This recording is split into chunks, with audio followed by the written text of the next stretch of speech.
Hello दोस्तों, फिनटेक्मो में आप सभी दर्शकों का स्वागत है। आज की इस वीडियो में हम बात करने वाले हैं कृषि कानूनों के बारे में। कृषि कानूनों और किसान विरोध, क्या सरकार की नीतियां सही हैं?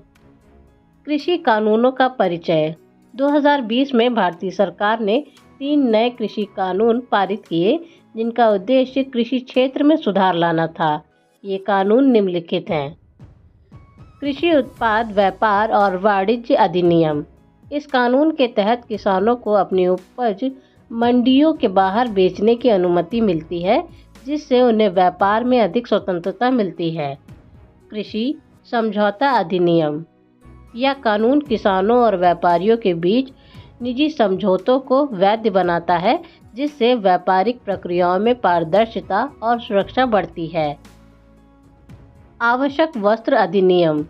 इस कानून ने आवश्यक वस्तुओं की सूची में बदलाव कर उनके भंडारण पर से प्रतिबंध हटा दिया, जिससे कृषि उत्पादों की स्टॉकिंग और विपणन में सुविधा होती है। किसानों का विरोध। इन कानूनों के खिलाफ किसानों का व्यापक विरोध देखने को मिला। मुख्य कारण निम्नलिखित हैं।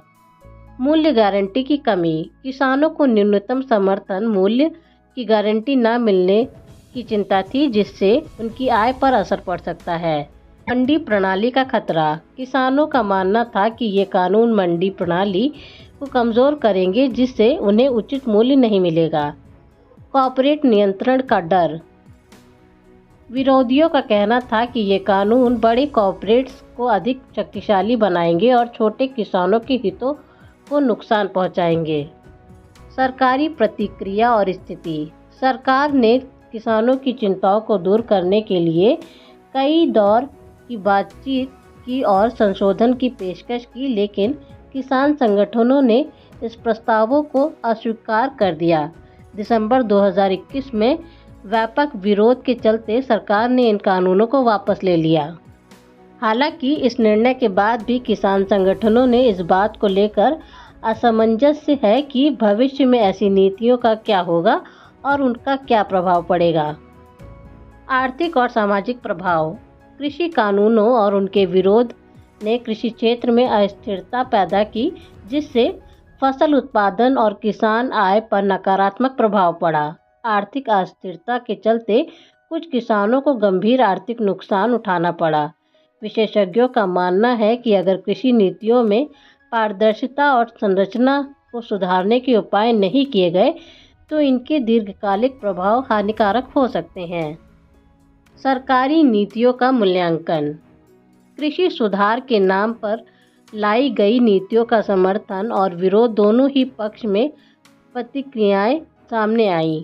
सरकार का तर्क था कि ये कानून कृषि क्षेत्र में व्यापारिक अवसरों को बढ़ाने के लिए आवश्यक हैं, वहीं किसानों और विपक्ष ने इन्हें गरीब किसानों के खिलाफ बताया।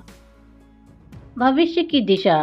आगे के लिए यह महत्वपूर्ण है कि सरकार और किसान संगठनों के बीच संवाद और समझौता हो। किसानों की आय और सुरक्षा सुनिश्चित करने के लिए न्यूनतम समर्थन मूल्य की गारंटी और मंडी प्रणाली को मजबूत बनाने के लिए नए उपाय आवश्यक हैं। साथ ही कृषि के क्षेत्र में सुधार के लिए नीतियों की क्रियान्वयन में पारदर्शिता और संरचना में सुधार की जरूरत है। निष्कर्ष। कृषि कानूनों और किसान विरोध की इस पूरी प्रक्रिया ने यह दिखाया है कि नीतियों का प्रभाव क्षेत्रीय परिस्थितियों और क्रियान्वयन पर निर्भर करता है। सरकार और किसानों के बीच संवाद की ज़रूरत को ध्यान में रखते हुए यह आवश्यक है कि कृषि नीतियों को बेहतर बनाने और कृषि क्षेत्र में स्थिरता लाने के लिए प्रयास किए जाएं।